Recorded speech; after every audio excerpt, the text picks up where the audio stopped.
आज की press conference बुलाई गई है, क्या कुछ कहना चाहेंगे सुनील जी? जी, आप सबसे पहले तो आप सभी पत्रकार साथी बंधुओं का मैं यहाँ पहुँचने पर हार्दिक अभिनंदन करता हूँ, धन्यवाद करता हूँ। और आपके सभी चैनलों को मैं बधाई देता हूँ कि आप सफेद क्षेत्र और आसपास की खबरों को बड़ा बेबाकता से चलाते हैं और लोगों की समस्याओं को निजात भी कराते हैं और शासन और प्रशासन तक लोगों की समस्याओं को पहुँचाने का काम करते हैं। आज हमने एक प्रेस कॉन्फ्रेंस हरियाणा सरकार ने जो एससी आयोग का गठन किया है, जो कि शेड्यूल कास्ट के लोगों की बहुत पहले की बड़ी डिमांड थी कि इसको किया जाए। इससे पहले की किसी भी सरकार ने ऐसा काम नहीं किया।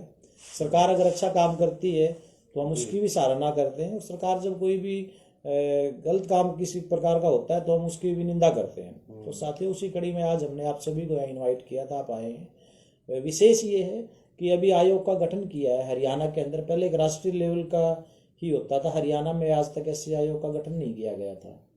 तो अभी जो गठन किया गया है, इस गठन में एक को अध्यक्ष लगाया गया है, एक को उपाध्यक्ष लगाया गया है, कुछ लोगों को सदस्य बनाया गया है, जो कि एक सराहनीय कदम है सरकार का। इस आयोग के बनने से शेड्यूल कास्ट के लोगों को विशेषकर उनकी समस्याओं का निदान मिलेगा और उनका एक अपना आयोग होगा जहां पर वो अपना दुखड़ा जाके रो सकते हैं, अपनी समस्याएं बता सकते हैं। क्योंकि गरीब शोषित और समाज में अगर हमारे शेड्यूल कास्ट के जो लोग हैं उन लोगों की सुनने वाला कोई भी नहीं है। विशेष इस आयोग के बनने से ये होगा कि दिल्ली ना जाकर हम हरियाणा के अंदर भी हमारे आयोग के सदस्यों से अपनी समस्या बता सकते हैं।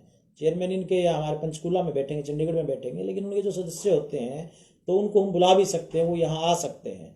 और मैं उन सभी से जो भी नवनिर्वाचित अभी सदस्य बने हैं, जैसे आयोग के हमारे अभी रविंद्र बलियाना जी हैं जो बने हैं, अध्यक्ष बने हैं, और विजय बड़गुजर जी हैं जो उपाध्यक्ष लगाए गए हैं, और मीना नारवाल जी हैं, रतन लाल जी हैं। इनको जो लगाया गया बहुत ही अच्छे हैं, सुलझे हुए हैं। मेरे पार्टी विशेष से नहीं, वैसे भी हमारे संबंध उनसे बहुत अच्छे हैं। मेरी अलग पार्टी है भाई, वो अलग पार्टी से है, लेकिन वो बहुत अच्छे व्यक्ति हैं। मैं उम्मीद करूंगा कि भाई वो बहुत अच्छा कार्य करें, और हमारी सभी की शुभकामनाएं उनके साथ हैं। मैं उनसे आग्रह करना चाहूँगा कि भाई जो पद उनको मिला है उस पद की गरिमा वो रखें, और शेड्यूल कास्ट के लोग जो भी उनके पास आए, उनकी जो जायज़ समस्या है, उनको जिस परेशानी है उसका निदान वो बिल्कुल करें। और हमारी शुभकामनाएं सदैव उनके साथ हैं। जहाँ भी कोई बात आएगी राजनीति से ऊपर उठकर हम लोग उनके साथ मिलेंगे। जैसे आपने देखा है कि हम जाति धर्म और मजहब से ऊपर उठकर भी लोगों का काम करते हैं। हमारी पार्टी की मुहिम कोई सताए हमें बताए कि मार्फत भी हम बहुत सारी समस्याएं लोगों की आती हैं,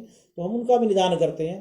तो उसी कड़ी में मैं इस चीज़ को भी एक मील का पत्थर कहूँगा कि जो हरियाणा सरकार ने जो आयोग का गठन किया है वो बिल्कुल साबित होगा।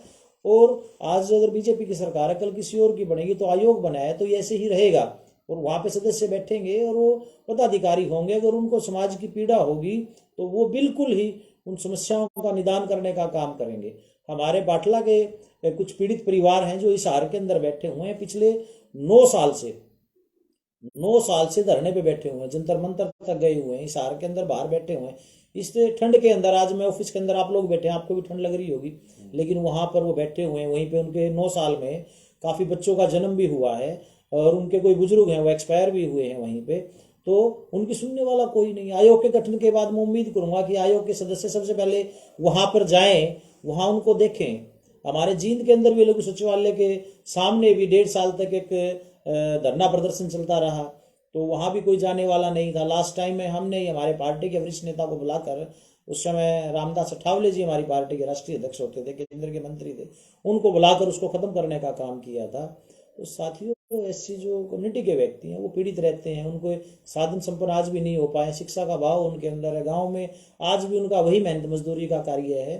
तो उन लोग ऐसे धरनों पे बैठे हैं, उनकी सुनने वाला कोई नहीं है।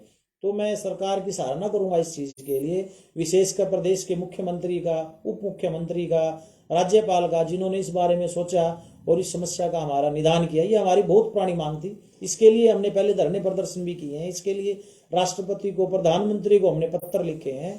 तो मैं दोबारा फिर से धन्यवाद करूंगा कि ये करें, और अपना जो पद की गरिमा रख के विशेषकर समाज हित के लिए जो पीड़ित लोग हैं उनका काम करें। और मैं सभी को बधाई दूंगा, और कहूंगा कि अगर सरकार ऐसे ही काम करती रही, तो पहले भी हमने जब चुनाव आया था उस समय भारतीय जनता पार्टी को बनाने में Republican party of India Ambedkar ने और हम लोगों ने बहुत बड़ी भूमिका निभाई थी। भले ही पूर्ण रूप से सत्ता में नहीं आ पाए हरियाणा के अंदर, अभी गठबंधन की सरकार उन्होंने बनाई है, तो उसमें हमारा विशेष योगदान रहा था। ऐसे ही अगर ये अच्छा कार्य करेंगे, अभी 1.5 साल है, अगर हमारे उन गरीब लोगों की समस्या का निदान प्रदेश के मुख्यमंत्री करते हैं, उप मुख्यमंत्री करते हैं और आयोग के जो सदस्य करते हैं, तो अगली बार फिर से हम लोग इनके साथ लगने का काम करेंगे, दोबारा से एक मजबूत सरकार बनाने का काम करेंगे। और अगर हमारी समस्याओं का निदान नहीं होता है, हमारे लोगों की समस्याओं का निदान नहीं होता है, तो दूसरे के साथ भी लगेंगे। और हमारा एक इतिहास रहा है Republican party of India Ambedkar का, क्योंकि संविधान निर्माता बाबा साहब ने बनाई थी। जिसके भी साथ हम गए हैं, जिस भी सरकार के साथ हम गए, केंद्र के अंदर अगर हम पहले कांग्रेस के साथ थे तो केंद्र के अंदर कांग्रेस की सरकार थी। अगर हम भारतीय जनता पार्टी के साथ लगे हैं तो भारतीय जनता पार्टी की केंद्र के अंदर सरकार रही है। ऐसी हरियाणा के अंदर अगर पिछले चुनाव में हमने भारतीय जनता पार्टी का अगर समर्थन किया तो यहाँ पे भारतीय जनता पार्टी की सरकार बनी है। तो मैं यही आग्रह करना चाहूँगा कि भी हमारे लोगों का काम करें। हम जो सरकार, जो पार्टी गरीब शोषित की आवाज़ उठाएगी, हम लोग उसके साथ हैं। और रिपब्लिकन पार्टी शुरू से ही गरीब शोषित की आवाज़ उठाती आई है। अंत में आप सभी यहाँ पहुंचे, आप सभी का आप कितनी मजबूती मानते हो जो आयोग का गठन किया गया है? ऐसी समाज के लोगों को कितनी मजबूती है न्याय दिलाने में मिलेगी? इसमें एक अहम रोल होगा, क्योंकि अगर कोई भी पीड़ित परिवार वहाँ जाएगा तो वहाँ पे उनके अपने आदमी बैठे मिलेंगे और वहाँ से तुरंत वो एक एसपी को और एक डीसी को एक पत्र लिखेंगे, जिसमें वहाँ के जो पदाधिकारी या जो बैठे हैं, कोई भी कर्मचारी बैठे हैं, उनकी मजबूरी होगी उनकी शिकायत के ऊपर कार्रवाई करना।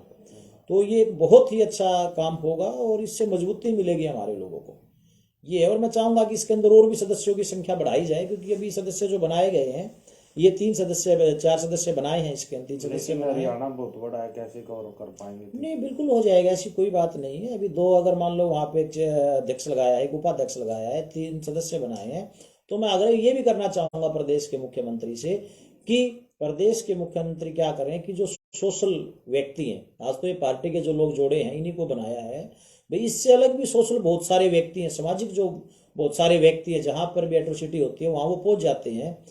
तो उन लोगों को भी आयोग का सदस्य बनाया जाए, इस लिस्ट को और ज़्यादा बढ़ाया जाए। अगर हमारे जिले 22 जिले हैं तो कम से कम 22 सदस्य हों, हर जिले में एक सदस्य तो ऐसा रहे कि जिले के अंदर वो रहे और वहाँ के प्रशासनिक जो अधिकारी हैं उनके तालमेल रहे। अभी दोबारा भी बने हैं तो अच्छा है। लेकिन जिन लोगों को कई बार क्या था कि जिन लोगों के पास जमीन जायदाद थी, मैंने देखा एक व्यक्ति में यमुनानगर में गया, 8 एकड़ उसके पास जमीन है, बीपीएल का उसका राशन कार्ड बना हुआ है, तो उसका कटना भी चाहिए था तो वो हुआ है। लेकिन कुछ एक लोगों के गलत कटे हैं तो उनके दोबारा बनने भी लग रहे हैं, तो ये चीजें हैं। हरियाणा में राहुल गांधी की यात्रा जो वो आ रही है, क्या कुछ कहना चाहिए?